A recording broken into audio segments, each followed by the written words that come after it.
Right now, as you're watching this, there is an incredible hidden world of physics at work inside your body. It is an absolute masterpiece of engineering that you might have never even thought about. And today, we're going to uncover its secrets. So let me start with a question that seems, well, kind of obvious. Just look at your hand or your arm. You feel pretty solid, don't you? But what if I told you that, from a physics point of view, that's not even close to the whole story? Because the real answer is, you are a complex, breathtakingly engineered system of fluids. Seriously. From the blood pumping through your veins to the liquid that's literally cushioning your brain, your entire life depends on the laws of fluid mechanics. So let's explore those invisible principles that make it all work. So, where do we even begin? Well, it all starts with the most fundamental force there is: pressure. Before anything can flow anywhere, there are these constant, invisible forces that are just maintaining your body's structure and balance. Let's start right there. This baseline pressure has a name: hydrostatic pressure. Just think of it as the constant push exerted by all the fluids inside you, simply because they have mass and gravity is pulling down on them. It's this silent, ever-present force that's always there, keeping everything in equilibrium. Okay, so how does this pressure actually behave? A brilliant scientist named Blaise Pascal figured this out, and his discovery, Pascal's law, is basically the golden rule here. It says that in a contained fluid, kind of like the ones in your body, any pressure you apply at one point gets transmitted equally in all directions throughout the entire fluid. And this is not just some abstract law, it has huge consequences for us. For instance, any external pressure on a pregnant person can be sent directly through the amniotic fluid right to the embryo. Or think about this. A blunt impact to the eye doesn't just damage the front. That pressure wave travels through the fluid inside and can seriously damage the delicate retina at the back. It's a powerful principle for sure. But it's not all about risks. We've actually managed to harness this law for medicine in some pretty brilliant ways. This simple U-pipe is a perfect example. Because we know pressure equalizes at the same height, we can use it to precisely measure and compare fluids. And this is the exact principle that powers manometers. The device is used for all sorts of crucial medical pressure readings. It's a simple law with literally life-saving applications. All right, so that's the pressure inside our fluids. But things get really fascinating when you look at the edges, the surfaces, where our internal liquids meet everything else. This is where we get to see some wild physics, like floating, sticking, and even a bit of gravity defiance. And to get us started on this, here's a question for you. Your brain is a pretty heavy, incredibly delicate organ, right? So, what do you think keeps it from just collapsing under its own weight inside your skull?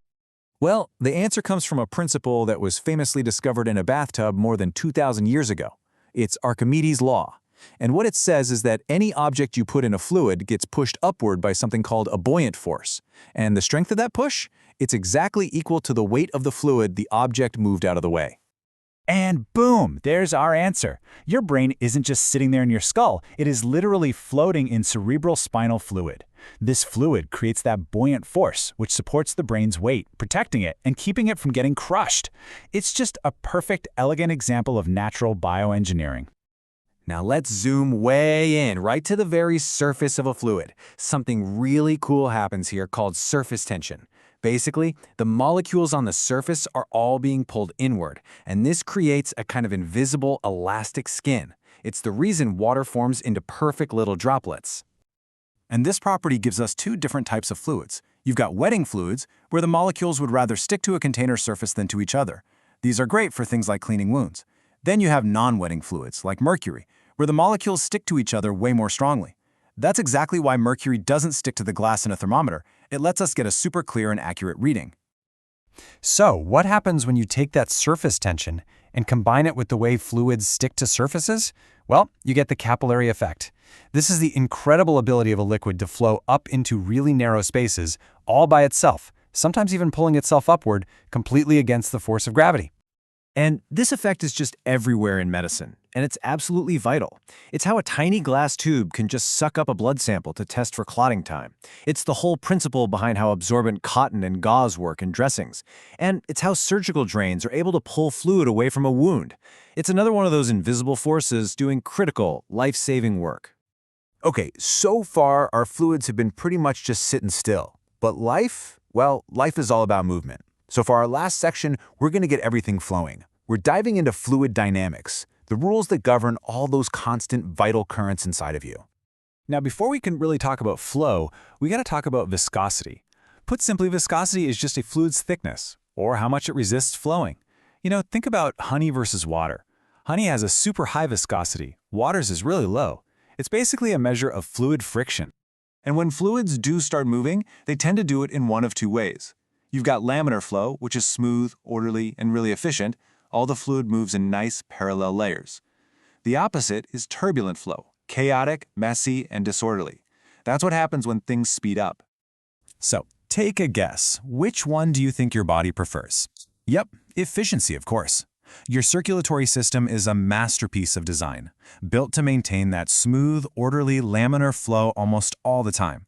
This makes sure that oxygen and nutrients get delivered using the least amount of energy possible. So how can we even begin to describe and predict this kind of complex flow? Well, there's a wonderfully elegant principle for that, and it's called the Bernoulli equation. Now, don't let the name scare you off. It's really just a simple rule about how energy is conserved in a fluid. All this equation is really telling us is that the total energy in a moving fluid stays constant. It just changes form. So if a fluid speeds up, its pressure might drop. If it has to flow uphill, it might slow down. But the total energy always stays the same. For doctors, this is an incredibly powerful diagnostic tool. By understanding this trade-off, they can spot problems in blood vessels, or even in the way we breathe. And finally, we have Poiseuille's law. This one gives us a really detailed picture of that laminar flow inside a tube, like a blood vessel. And what's wild is that the fluid doesn't all move at the same speed. It actually flows fastest right down the center, while the layer of fluid that's touching the vessel wall is practically standing still. Isn't that amazing? So as we wrap this up, I really want you to remember that Pascal's law, Archimedes' principle, the Bernoulli equation, these aren't just things you read about in a physics textbook. They are the invisible, fundamental engineering principles that are actively working, right now, to keep you alive. They are what make you, you. Your body is a true fluid marvel, an intricate machine that has perfected these laws over millions of years. And that just leaves us with one final, kind of awe-inspiring question to think about. What other laws of physics are you unknowingly mastering right this second?